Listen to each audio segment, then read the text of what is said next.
ঈশ্বৰে ভৱিষ্যতে ইছৰাইল জাতিটোক প্ৰতিজ্ঞাৰ দেশলৈ ঘূৰাই আনিবনে?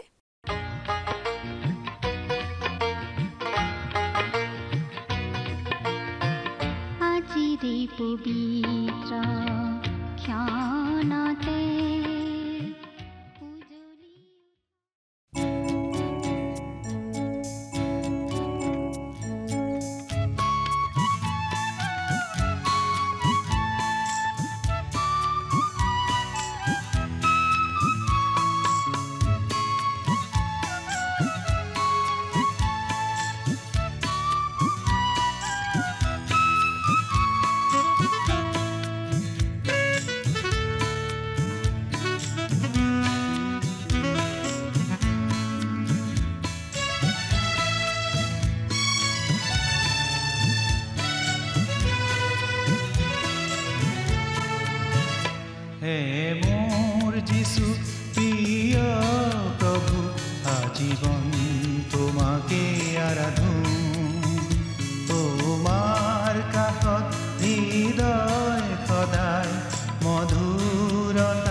যদিও আছে প্ৰতিটো খোজতে দুখৰ ছায়া জীৱনৰ, যদিও আছে প্ৰতিটো খোজতে দুখৰ।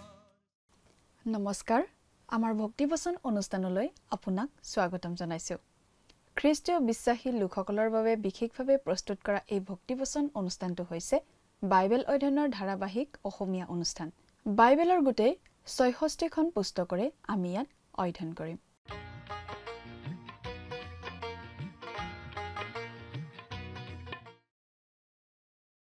প্ৰিয় দৰ্শক, আপুনি যদি আমাৰ এই অনুষ্ঠানটো নিয়মিতভাৱে শুনি আছে তেনেহ'লে আপুনি নিশ্চয় জানে যে আমাৰ আগৰটো অনুষ্ঠানত বাইবেলৰ পুৰণি নিয়ম খণ্ডৰ হোছেয়া ভাৱবাদীৰ পুস্তকৰ ৫ নম্বৰ অধ্যায়ৰ ১ নম্বৰ পদৰ পৰা ১৫ নম্বৰ পদলৈকে পঢ়ি তাৰ ভিত্তিত আলোচনা আগবঢ়োৱা হৈছিল। আজিৰ অনুষ্ঠানত আমি হোছেয়া ভাৱবাদীৰ পুস্তকখনৰ ৬ নম্বৰ অধ্যায়ৰ ১ নম্বৰ পদৰ পৰা ১১ নম্বৰ পদলৈকে পঢ়ি তাৰ ভিত্তিত আগবঢ়োৱা আলোচনা শুনিবলৈ পাম। ঈশ্বৰে বিচাৰিছিল ইছৰাইল জাতিটো যাতে সদায় তেওঁৰ প্ৰতিয়ে বাধ্য হৈ থাকে, সদায় তেওঁকে প্ৰেম কৰি থাকে। কিন্তু ইছৰাইল ঈশ্বৰলৈ পিঠি দিছিল। সেয়েহে ইছৰাইললৈ ঈশ্বৰে শাস্তি পঠিয়াই থকা কথা ভাৱবাদীৰ যোগেৰে জনাই আছিল। হোছেয়া পুস্তকৰ ৫ নম্বৰ অধ্যায়ত উত্তৰৰ ৰাজ্য ইছৰাইলৰ পাপ আৰু তেওঁলোকৰ ওপৰলৈ দণ্ড আহি থকা সত্যটোৰ বিষয়ে আমি পালোঁ। ঈশ্বৰে উত্তৰৰ ৰাজ্য অৰ্থাৎ ইছৰাইলক ইফ্ৰাইম বুলি সম্বোধন কৰিছিল আৰু ঈশ্বৰে এনেদৰে কৈছিল তেওঁ ইফ্ৰাইমৰ বাবে সিংহৰ দৰে হ'ব, কিন্তু দক্ষিণ ৰাজ্যৰ বাবে তেওঁ যুৱা সিংহৰ নিচিনা হ'ব। মাতৃ সিংহই নিজৰ পোৱালীক ৰক্ষা কৰিবৰ বাবে তাইৰ পোৱালীবোৰৰ ওচৰলৈ অহা আন আন জন্তুবোৰৰ পিছে পিছে খেদি যায় আৰু সৰু সৰু পোৱালীবোৰে কেৱল খেলি থাকে।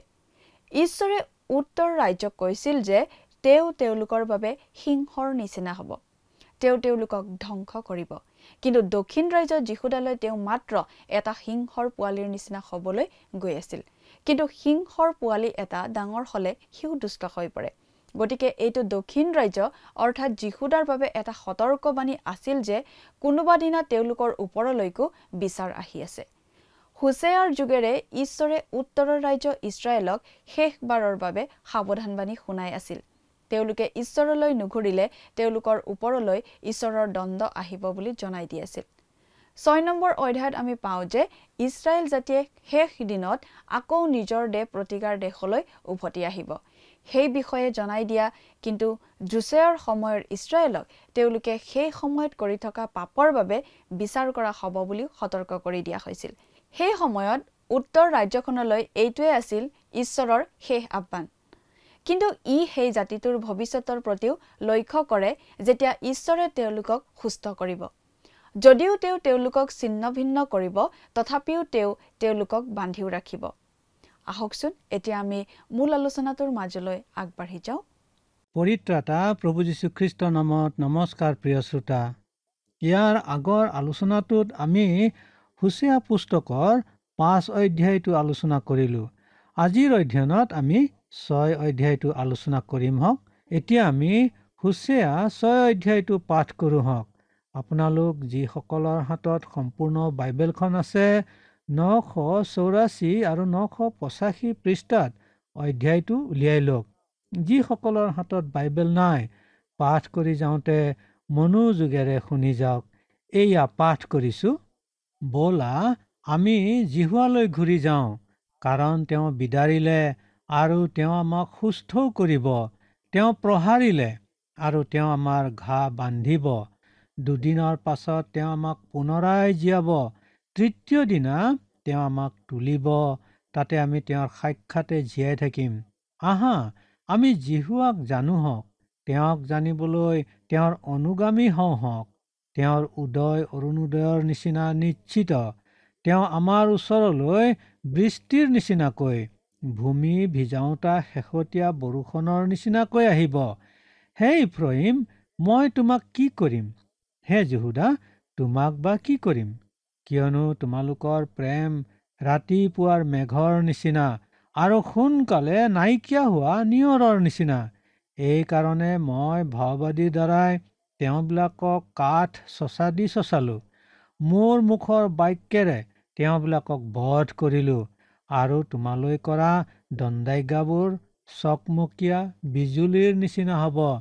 কিয়নো মই বলিদান বাঞ্ছা নকৰোঁ, দয়াহে বাঞ্ছা কৰোঁ, আৰু হোম বলিতকৈ ঈশ্বৰ বিষয়ক জ্ঞান অধিক বাঞ্ছা কৰোঁ। কিন্তু আদমৰ নিচিনাকৈ তেওঁবিলাকে নিয়মটি ভংগ কৰিলে। সৌতাত তেওঁবিলাকে মোৰ বিৰুদ্ধে বিশ্বাসঘাতকতা কৰিলে। গিলিয়ত অধৰ্মচাৰীবোৰৰ নগৰ, তাত তেজৰ দাগ আছে। মানুহলৈ খাপ দি থকা ডকাইতৰ দলৰ নিচিনাকৈ পুৰোহিত দলে ছিকিমলৈ যোৱা বাটত মানুহক বধ কৰে। এনেকি তেওঁবিলাকে অতি কুৎসিত কাৰ্য কৰে। মই ইছৰাইলৰ মাজত নোম শিঁয়ৰি যোৱা কাৰ্য দেখিলোঁ। সৌতাত ইফ্ৰাইমত বেশ্যাকৰ্ম চলিছে। ইছৰাইল অসুচি হ'ল। আৰু হে জিহুদা, মই মোৰ প্ৰজাবিলাকৰ বন্দী অৱস্থা পৰিৱৰ্তন কৰা সময়ত তোমাৰ নিমিত্তেও শস্য দোৱা সময় নিৰূপিত হৈছে। প্ৰিয় শ্ৰোতা, আপোনালোকে যিসকলৰ হাতত বাইবেল আছে সেইসকলে চাওক যে আমাৰ অসমীয়া বাইবেলখনত হোছেয়া 6 অধ্যায়টোৰ মূল কথাখিনি ইছৰাইলৰ ভাৱস্বৰূপ মন পালটন বুলি লিখা হৈছে।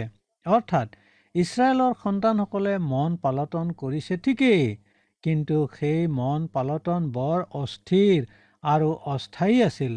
এক পদত জাতিটোৰ মন পালটনৰ কথাখিনি চাওক। ব'লা আমি জিহুৱালৈ ঘূৰি যাওঁ। উত্তৰ ৰাজ্যৰ ইছৰাইলৰ সন্তানসকলক ঈশ্বৰে শেষবাৰলৈ আহ্বান দিয়াৰ সঁহাৰি ৰূপে ইছৰাইলে এই সিদ্ধান্ত লৈছে। তেওঁলোকে সিদ্ধান্ত লৈ যি কথা ঘোষণা কৰিছে তাত সেই কথাও প্ৰকাশ পাইছে, যিটো শেষৰ কালত ঘটিব। অৰ্থাৎ ঈশ্বৰে যদিও তেওঁলোকক বিদাৰিছে, তথাপি শেষ কালত যেতিয়া তেওঁলোকলৈ ঘূৰিব, তেতিয়া তেওঁলোকক সুস্থ কৰিব। ইয়াৰ পৰা আমি এই শিক্ষা গ্ৰহণ কৰিব পাৰোঁ যে দেশ বা লোক, যি দেশ বা যি লোকেই নহওক কিয়, যদি সেই দেশ আৰু লোকে পাপ কৰে, তেন্তে সেই পাপ ঈশ্বৰৰ বিনা অগোচৰে পাৰ নহয়। সেই দেশ আৰু সেই লোক খ্ৰীষ্টীয় দেশ বা খ্ৰীষ্টীয় লোকো হ'ব পাৰে, আৰু সেই দেশ আৰু সেই লোকৰ আনকি ঈশ্বৰৰ বচনো থাকিব পাৰে। কিন্তু যদি পাপ কৰে, খ্ৰীষ্টীয় দেশ বা খ্ৰীষ্টীয় লোক, ঈশ্বৰৰ বচন থকা লোক বা ঈশ্বৰৰ বচন নথকা লোক, সকলোৰে একে অৱস্থা হ'ব।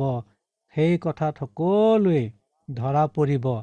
ধৰা হ'ব পাপ কৰাৰ কথাত। যি প্ৰাণে বা যি দেশে পাপ কৰে, সেই প্ৰাণ বা সেই দেশ জৰুৰ সুদবিচাৰৰ সন্মুখীন হ'ব। 2 পদৰ তৃতীয় দিনা তেওঁ আমাক তুলিব বোলা কথাষাৰ মন কৰিবলগীয়া কথা। প্ৰভু যীশু খ্ৰীষ্টৰ পুনৰুত্থানৰ সংক্ৰান্ততেই এইটো মন কৰিবলগীয়া কথা। ইছৰাইলীয় সকলোৰে পাপৰ বাবেই তেওঁ মৃত্যুবৰণ কৰিছিল, আৰু মৃত্যুৰ পাছত তৃতীয় দিনৰ দিনা তেওঁ পুনৰ জি উঠিছিল। তেওঁ যেতিয়া, অৰ্থাৎ ঈশ্বৰে যেতিয়া ইছৰাইলৰ সন্তানসকলক শেষবাৰৰ নিমিত্তে স্বদেশলৈ ঘূৰাই লৈ আহিব আৰু গোটেই জাতিটোকে নিজলৈ আকৰ্ষণ কৰি চপাই ল'ব, তেতিয়াও পুনৰুত্থানৰ এই কথাটো খাটিব। কাৰণ যিহেজকেল 37 অধ্যায়ত সেই দিনটোক জাতিটোৰ পুনৰুত্থানৰ দিন বোলা হৈছে। সেই পুনৰুত্থানৰ দিনটো প্ৰভু যীশু খ্ৰীষ্টৰ পুনৰুত্থানৰ ভিত্তিতেই অৰ্থপূৰ্ণ। কাৰণ যিসকল লোকে সেই পুনৰুত্থান বিশ্বাস কৰিব, তেওঁলোকৰ বাবে সেই পুনৰুত্থানতে মুক্তি আৰু ধাৰ্মিক গণিত হোৱা বিষয়সমূহ নিহিত আছে। যি মুক্তি আৰু ধাৰ্মিকতাই বিশ্বাস কৰা জনৰ সৈতে ঈশ্বৰৰ সম্বন্ধ গঢ়ি তুলিব। ইছৰাইল জাতিৰ ঈশ্বৰৰ সৈতে এই সম্বন্ধৰ কথা পৌলেও ৰোমিয়া 11 অধ্যায়ত বিস্তাৰিতভাৱে আলোচনা কৰিছে। আজিৰ আমাৰ দিনতো ঈশ্বৰে ইছৰাইলীয় আৰু অ-ইছৰাইলীয় সকলো দেশ, সকলো জাতি আৰু উপজাতিৰ পৰা মণ্ডলীৰ যোগেদি ইচ্ছা কৰা লোকসকলক নিজৰ কাষলৈ চপাই আছে। ঈশ্বৰে যেতিয়া এই কাম সম্পূৰ্ণ কৰিব, তেতিয়া তেওঁ মণ্ডলীখনক চকুৰ পচাৰতে জগতৰ পৰা আকাশলৈ উত্তোলিত কৰিব, আৰু তাৰ পাছত তেওঁ আকৌ ইছৰাইলৰ কথাত মন দিব। সেই সময়ত তেওঁ তেওঁলোকক পুনৰ তুলিব। বৰ মন কৰিবলগীয়া কথাটো হৈছে যে কনান ভূমিলৈ বুলি যাত্ৰা কৰি থাকোঁতেই, সেই ভূমিত প্ৰৱেশ কৰাৰ পূৰ্বেই মুচিয়ে সেই শেষ দিনৰ কথা উল্লেখ কৰিছিল, যি শেষৰ দিনা ইছৰাইল জাতিক স্বদেশলৈ প্ৰত্যাৱৰ্তন কৰাব, আৰু স্বদেশলৈ কৰা সেই প্ৰত্যাৱৰ্তন স্থায়ী হ'ব। মই বিশ্বাস কৰোঁ যে ইছৰাইলীয় লোকসকল তৃতীয়বাৰত স্বদেশলৈ শেষবাৰৰ বাবে স্থায়ী ৰূপে ঘূৰা আৰু তৃতীয় দিনা প্ৰভু যীশু খ্ৰীষ্টৰ মৃত্যুৰ পৰা পুনৰুত্থিত হোৱা কথাৰ মাজত পাৰস্পৰিক আৰু অৰ্থপূৰ্ণ সম্বন্ধ আছে। শাৰীৰিকভাৱে কেৱল নহয়, ইয়াত শাৰীৰিক আৰু আত্মিক দুয়োবিধ পুনৰুত্থানৰে কথা নিহিত আছে। অকল মণ্ডলীৰ পুনৰুত্থানৰ কথা নহয়, কিন্তু ইছৰাইলৰ সন্তানসকলে এটা জাতিৰূপে পুনৰুত্থিত হোৱা কথাটোও ইয়াত সোমাই আছে। 3 পদৰ শেহতীয়া বৰষুণৰ বিষয়টো অৰ্থপূৰ্ণ। শেষৰ কালত ঈশ্বৰ জিহুৱা তেওঁলোকৰ ওচৰলৈ শেহতীয়া বৰষুণৰ নিচিনাকৈ আহিব। আচলতে এই শেহতীয়া বৰষুণে শেষ আশীৰ্বাদক বুজায়। বহুতে ক'ব বিচাৰে যে সেই শেহতীয়া বৰষুণ ইছৰাইলত ইতিমধ্যে আৰম্ভ হৈছে, কিন্তু ভূগোলৰ ছাত্ৰ ছাত্ৰী আৰু ইছৰাইল দেশলৈ ভ্ৰমণৰ বাবে যোৱা লোকসকলে কয় যে আন দেশতকৈ তুলনামূলকভাৱে এই দেশত অৰ্থাৎ ইছৰাইলত বৰষুণ কম। জলসিঞ্চনৰ জৰিয়তেহে বহু ঠাইত খেতি কৰা হয়। গতিকে অক্ষৰিক অৰ্থৰ ফালৰ পৰাও চাবলৈ গ'লে সেই দেশত বৰষুণ কম। কিন্তু শেষৰ দিনা অৰ্থাৎ হাজাৰ বছৰ ৰাজত্বৰ কালছোৱাত ঈশ্বৰ যেতিয়া তেওঁলোকৰ বাবে শেহতীয়া বৰষুণৰ নিচিনাকৈ আহিব, তেতিয়া কেৱল ইছৰাইল জাতিটোৰে পুনৰুত্থান হ'ব এনে নহয়, ইছৰাইল ভূমিৰো পুনৰুত্থান হ'ব। কাৰণ সেই হাজাৰ বছৰ ৰাজত্বৰ কালত সকলো ইছৰাইলীয় লোকে ঈশ্বৰলৈ পালতিব। সকলো ইছৰাইলীয় লোকেই অক্ষৰিক অৰ্থতেই সশৰীৰে সম্পূৰ্ণভাৱে আৰু শেষবাৰৰ বাবে স্থায়ীভাৱে স্বভূমিলৈ পালতিব। যিহেজকেল ৩৭ অধ্যায়ৰ মতে সেয়া হ'ব ইছৰাইল জাতিটোৰ বাবে পুনৰুত্থান। তেওঁলোকৰ ঈশ্বৰ শেহতীয়া বৰষুণৰ দৰে তেওঁলোকৰ নিমিত্তে সেইদৰেই আহিব। কিন্তু তাৰ লগে লগে অক্ষৰিক অৰ্থৰ বৰষুণো তেতিয়া হ'ব পৰ্যাপ্ত পৰিমাণে। সুজলা সুফলা শস্য শ্যামলাৰে ইছৰাইল ভূমি 1000 বছৰলৈ হ'ব নদন বদন।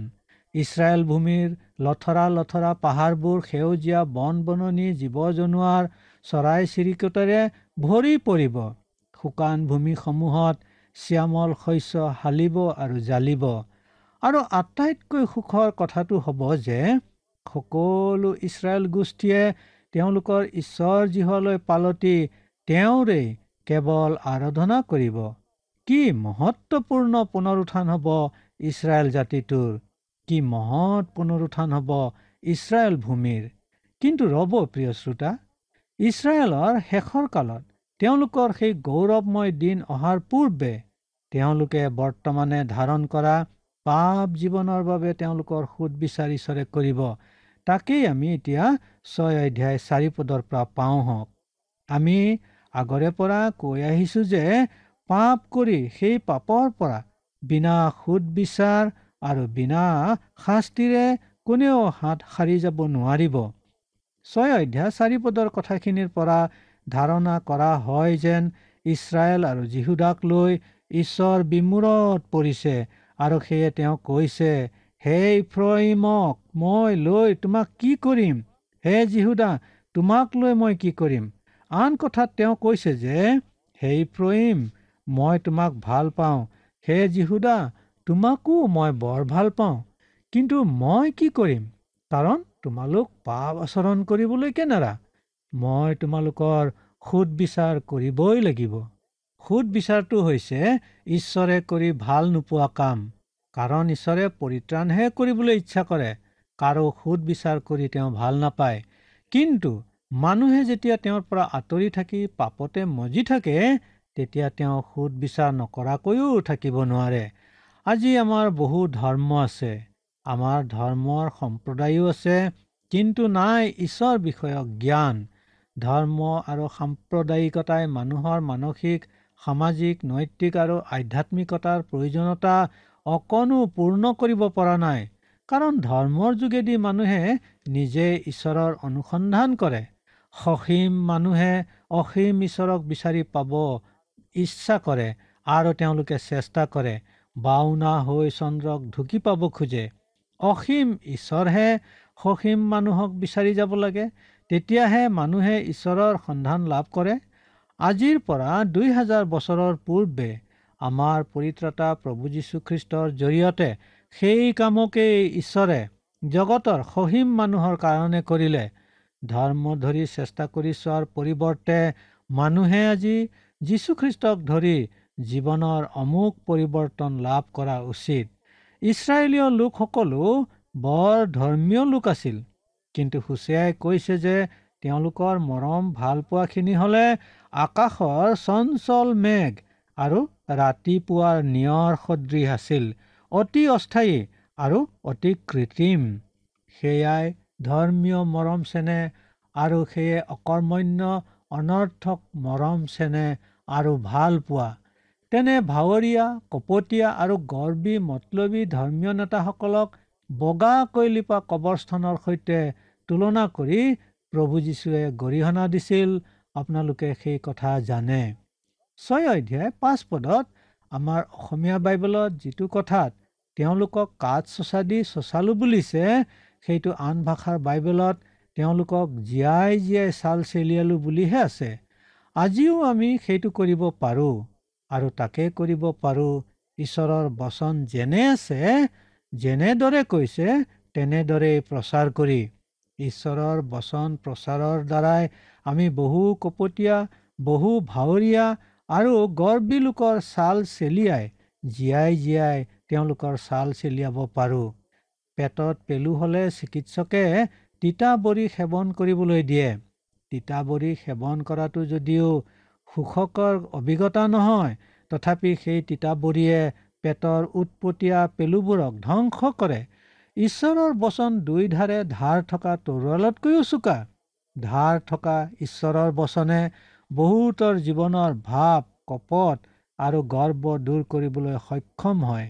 সেইটোৱেই ছাল চেলোৱাৰ অৰ্থটো। 6 অধ্যায় 6 পদত ঈশ্বৰে কি সুন্দৰ আৰু অতি প্ৰয়োজনীয় কথা কৈছে। আমাৰ বলিদান বাঞ্ছা নকৰি আমাৰ দয়াহে বাঞ্ছা কৰা আমাৰ ঈশ্বৰজন কিমান মহান, সত্যবাদী আৰু জ্ঞানী ঈশ্বৰ হ'ব ভাবি চাওক প্ৰিয় শ্ৰোতা। বলিদানটো আমাৰ মাজত গতানুগতিকভাৱে চলি থকা নীতি নিয়মৰ সৈতে তুলনা কৰিব পাৰোঁ। নীতিবোৰ বাহ্যিক আৰু গতানুগতিক, সেইবোৰত কোনো প্ৰাণ, জীৱন বা আন্তৰিকতা নাই। আপোনালোকৰ এই অযোগ্যই বহু সময়ত লক্ষ্য কৰোঁ যে কোনো কোনো লোক আছে যিসকলে সভাই সন্মিলনে শুওঁতে উঠোঁতে ওলাওঁতে সোমাওঁতে বৰকে প্ৰাৰ্থনা কৰে। মোৰ কেতিয়াবা সন্দেহ হয় সেইবোৰ বাস্তৱিকতে তেওঁৰ ব্যক্তিগত জীৱনৰ আচৰণ নে সভা সন্মিলনত নিজকে ঈশ্বৰ ভক্ত দেখুৱাবৰ বাবে একোটা ভেকু ভাওনা মাথোন। যদি সেয়া ভেকু ভাওনা, তেন্তে সেয়া বলিদানৰ নিচিনা হৈছে। কিন্তু প্ৰিয় শ্ৰোতা, যিসকলে সম্পূৰ্ণ ভোক আৰু পিয়াহ ৰাখি ঈশ্বৰৰ বচন শিকি বুজি গ্ৰহণ কৰি দয়া কৰিবলগীয়াজনক বাস্তৱ অৰ্থতে দয়া কৰে, ঈশ্বৰে তাকেহে হয় বোলে, তাতেহে ঈশ্বৰ সন্তুষ্ট হয়, আৰু তেতিয়াহে ঈশ্বৰক পূজা কৰাটোক বুজায়। খ্ৰীষ্টীয় লোকে জীৱন মঞ্চত ভাও দি কি পায় বাৰু? অকল প্ৰকৃত আৰু আন্তৰিক আনন্দ নে শান্তিৰ উপলব্ধি? বাহ্যিকতা পৰিহাৰ কৰক প্ৰিয় শ্ৰোতা। জীৱন মঞ্চত ভাও দিয়াৰ পৰিৱৰ্তে নাট মঞ্চতে নাট কৰি অকণ সুখ উপলব্ধি কৰক। কাৰণ মানুহে যাতে জীৱন মঞ্চত ভাও দিব লগা নহয়, সেইকাৰণেই তাৰ বিৰুদ্ধে নাট মঞ্চত নাট মঞ্চস্থ কৰা হয়।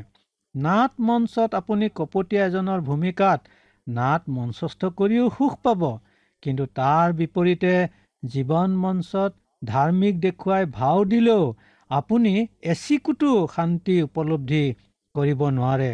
এই কথাষাৰ বাৰু আপুনি ভালদৰে বুজি পাইছেনে? আমি আমাৰ জীৱনত ভাও দিব নালাগে।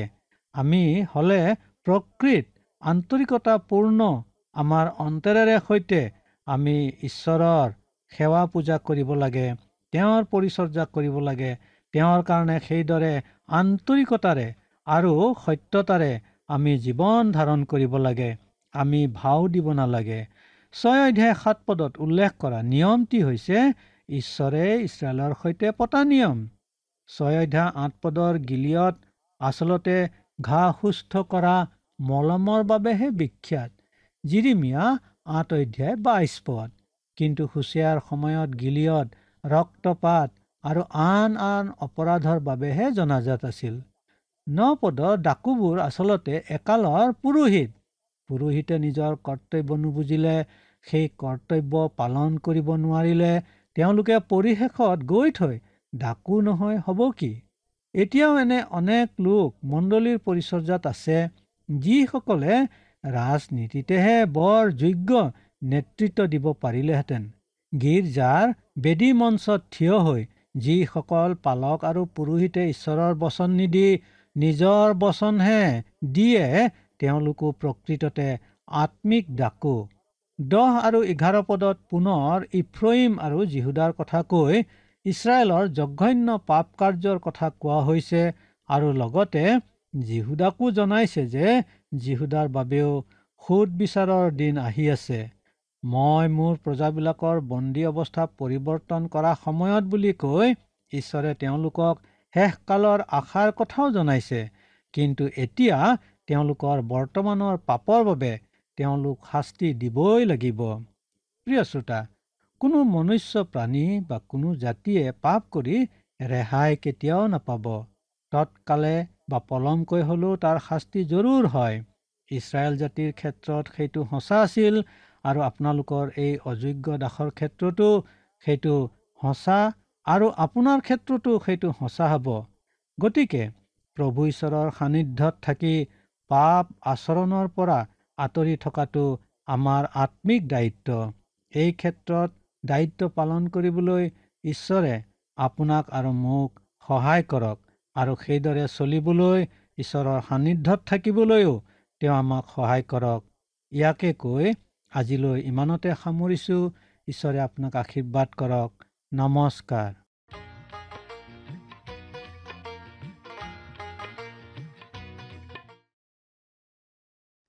গিলিয়ড নগৰখন গিলিয়ডৰ মলমৰ বাবে বিখ্যাত আছিল। সেই মলম চিকিৎসাৰ বাবে ব্যৱহাৰ কৰা এবিধ সুগন্ধি আঠা আছিল। কিন্তু হোছেয়াৰ দিনত গিলিয়ডৰ পৰা কেৱল অধৰ্মহে ওলাই আহিছিল। সেই সময়ত পুৰোহিতসকলেও দায়িত্ব পালন কৰাত ব্যৰ্থ হৈছিল। তেওঁলোকে মানুহবোৰক জীৱনদায়ক জল আৰু জীৱন ৰুটি দিয়াত অৱহেলা কৰিছিল। গতিকে তেওঁলোকে মানুহবোৰক আচলতে হত্যা কৰাৰ নিচিনা হৈছিল। আজিও যিজন পৰিচৰ্যাকাৰীয়ে পুলপিতত থিয় হৈ ঈশ্বৰৰ বাক্য নিদিয়ে, তেওঁ একেধৰণৰ দোষতেই দোষী বুলি ক'ব পাৰি। ঈশ্বৰৰ বাক্যই তেনেকৈয়ে কৈছে। ইছৰাইলৰ অপকৰ্মৰ শাস্তি তেওঁলোকে পাব, কিন্তু জিহুদাকো সতৰ্ক কৰি দিয়া হৈছে যে তেওঁলোকৰ বিচাৰৰ দিনো আহি আছে। কিন্তু লগতে ভৱিষ্যতৰ সেই দিনৰ কথাও কোৱা হৈছে যেতিয়া ঈশ্বৰে লোকসকলক দেশখনলৈ ঘূৰাই নিব। কিন্তু সেই সময়ত তেওঁ তেওঁলোকৰ পাপৰ বাবে তেওঁলোকৰ বিচাৰ কৰিবলগীয়া হৈছিল। প্ৰিয় দৰ্শক, আজিলৈ আমাৰ অনুষ্ঠানটো ইমানতে সামৰণি মাৰিব খুজিছোঁ। পৰৱৰ্তী অনুষ্ঠানত আপোনালোকক পুনৰ লগ পাম বুলি আশা ৰাখিলোঁ। সামৰণিতে আহকচোন খন্তেক প্ৰাৰ্থনাত মূৰ দুৱাওঁ। স্বৰ্গত থকা অতি মৰমীয়াল দয়ালু পিতৃ ঈশ্বৰ, প্ৰভু তোমাক ধন্যবাদ দিছোঁ সুন্দৰ সময়ৰ বাবে। দয়ালু মৰমীয়াল পিতৃ ঈশ্বৰ, প্ৰাৰ্থনা কৰিছোঁ এই সময়তে প্ৰভু তোমাৰ যি পবিত্ৰ বাক্য আমি অধ্যয়ন কৰিলোঁ, এই বাক্য যাতে আমি মনত ৰাখি সেইমতে যাতে চলিব পাৰিম তেনে আশীৰ্বাদ কৰিবা। আৰু বিশেষকৈ পিতৃ প্ৰাৰ্থনা কৰিছোঁ প্ৰতিজন দৰ্শকসকলৰ বাবে। প্ৰভু তেওঁলোকৰ হয়তো মনত অনেক চিন্তা, অনেক ভাৱনা, হয়তো প্ৰভু কোনোবাই কিবা পৰীক্ষাৰ বাবে প্ৰভু তেওঁলোকে প্ৰস্তুতি চলাই আছে, হয়তো প্ৰভু কোনোবা ৰোগাগ্ৰস্ত অৱস্থাত প্ৰভু হস্পিটেলত ভৰ্তি হৈ আছে।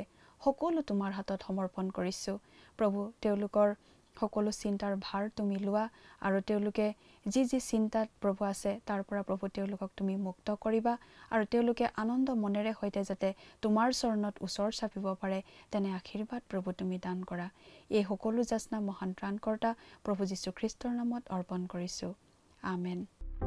প্ৰিয় দৰ্শক, যোৱা অনুষ্ঠানৰ প্ৰশ্নটোৰ শুদ্ধ উত্তৰটো হৈছে অপশ্যন বি, অছুৰিয়াৰ। আজিৰ অনুষ্ঠানৰ ওপৰত আধাৰিত প্ৰশ্নটো হৈছে, আজিৰ অনুষ্ঠানৰ আলোচনাৰ মতে বৰষুণৰ অৰ্থ কি? অপশ্যন এ আশীৰ্বাদ, অপশ্যন বি অভিশাপ, অপশ্যন চি দয়া, অপশ্যন ডি অনুগ্ৰহ। প্ৰিয় দৰ্শক, আজিৰ প্ৰশ্নৰ সঠিক উত্তৰটো অহাকালি সন্ধিয়া 6 বজাৰ আগেয়ে আপোনাৰ নাম আৰু সম্পূৰ্ণ ঠিকনাৰে সৈতে আমালৈ 7429840242 নম্বৰত SMS নাইবা হোৱাটছআপ যোগে প্ৰেৰণ কৰক। প্ৰিয় দৰ্শক, যদি আপোনাৰ এই অনুষ্ঠানটি শুনি ভাল লাগিছে তেনেহ'লে এই নম্বৰত এটি মিছ কল দিয়ক। ইয়াৰ যোগেদি আপুনি পৰৱৰ্তী অনুষ্ঠানত বিজয়ী হ'ব পাৰে।